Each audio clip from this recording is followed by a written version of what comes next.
মানুষ মানুষের জন্য, জীবন জীবনের জন্য একটু সহানুভূতি কি মানুষ পেতে পারে না? আসলে মানব ধর্মই যে বড় ধর্ম, পরম ধর্ম, এটি আসলে বলার অপেক্ষা রাখে না। কারণ সৃষ্টির সেরা জীব হিসেবে মানুষ পারে মানুষের পাশে দাঁড়াতে। ঠিক তেমনি আপনারা দেখতে পাচ্ছেন, আমি হসপিটালে ঢুকেই দেখলাম যে আমার এক প্রিয় ভাই, সে তার রক্ত ডোনেট করছে, অর্থাৎ স্বেচ্ছায় সে রক্ত প্রদান করছে। অনেকে ধারণা আছে যদি রক্ত দেওয়া হয় আমার শরীরে তো ঘাটতি হয়ে যেতে পারে। আসলে একজন প্রাপ্তবয়স্ক মানুষ, সে যদি রোগমুক্ত থাকে তাহলে সে 4 মাস পর পর ব্লাড ডোনেট করতে পারে। তো ভাই, আপনার নামটা কি একটু জানতে পারি? আমার নাম শফিকুল ইসলাম। তো আমি আসছি মূলত আমার কানে একটু প্রবলেম আছে আপনাকে দেখানোর জন্য স্যার। তো এখানে সিরিয়াল যখন দিলাম তখন দেখলাম যে একটি প্যাসেঞ্জার বলতেছে এখানে যে ব্লাড লাগবে, ব্লাড ম্যানেজ হয় নাই। পরে ওনাকে জিজ্ঞাসা করলাম যে ব্লাডটা কি, পরে উনি বললো ও পজিটিভ। তখন আমি রাজি হইলাম যে ব্লাডটা আমি দিয়ে যাব। চিন্তা করা যায় কতটা মমতা বোধ এবং ভালোবাসা থাকলে একজন মানুষ স্বেচ্ছায় ব্লাড ডোনেট করতে পারে। You are really lucky. আর একটা বিষয় যে সৃষ্টিকর্তা কিন্তু সবসময় মানে সাহায্য করার জন্য কাউকে না কাউকে দূত হিসেবে পাঠায়। হয়তোবা তিনি সেরকমই একজন, যিনি আসলে আপনাকে সহযোগিতা করার জন্য হসপিটালে এসেছেন। এটা আসলে আমার ভীষণ ভালো লাগলো যে ভাইটি আজকে আমার এই বোনটিকে এই আপদ বিপদকালীন বা এরকম একটি ক্রাইসিস মোমেন্টে এক ব্যাগ রক্ত ডোনেট করলেন। সত্যি আপনার কাছে আমার কৃতজ্ঞতা। সেই সাথে আমি একটু জানাতে চাই যে আমরা কি করছি বা কি করতে যাচ্ছি। আপা, আমি আগেও বলেছি আপনাকে, আপনারা খেয়াল করুন যে আমরা কিছুদিন আগে তার একটি থাইরয়েড সার্জারি করেছিলাম।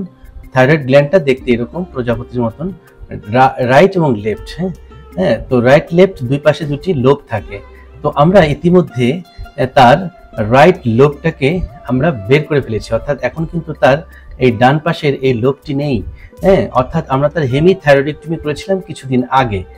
এখন শুধুমাত্র তার লেফট লোবটি রয়েছে।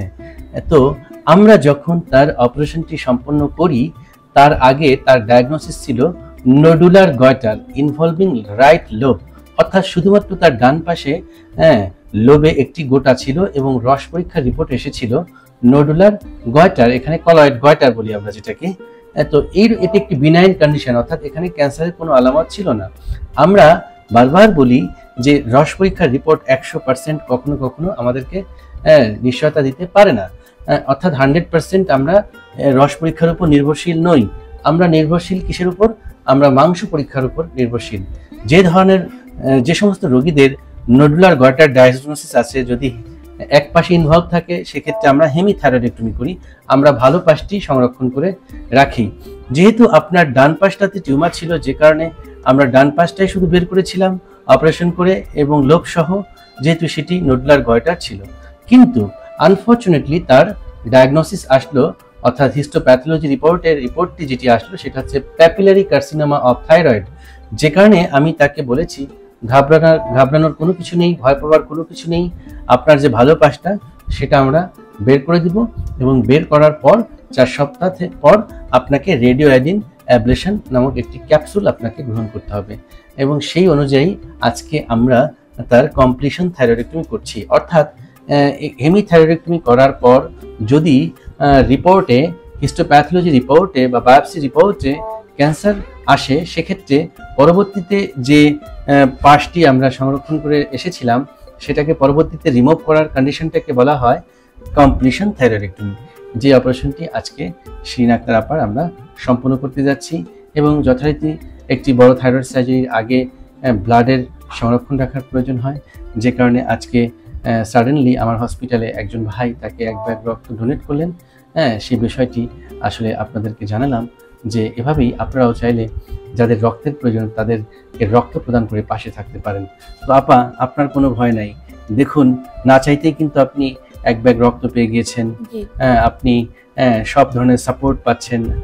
আমি তো আছি, আমার পুরো টিম আপনার কাছে আছে, সেই সাথে সৃষ্টিকর্তা আছেন আমার ভালোবাসার কিছু মানুষ যারা আমার ভিডিও দেখে, তারা আপনার এই ভিডিও দেখে দোয়া করবে আপনার জন্য। হ্যাঁ, আপনি একদম নিশ্চিন্তে থাকেন, ঠিক আছে? আপনার কোনো ভয় লাগছে না তো? না, উপরে আল্লাহ নিচে আপনি।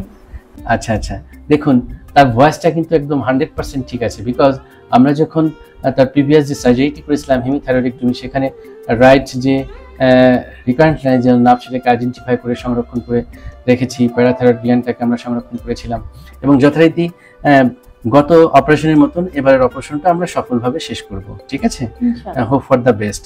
আপনারা সবাই আমার এই বোনটির জন্য দোয়া করবেন। আসসালামু আলাইকুম।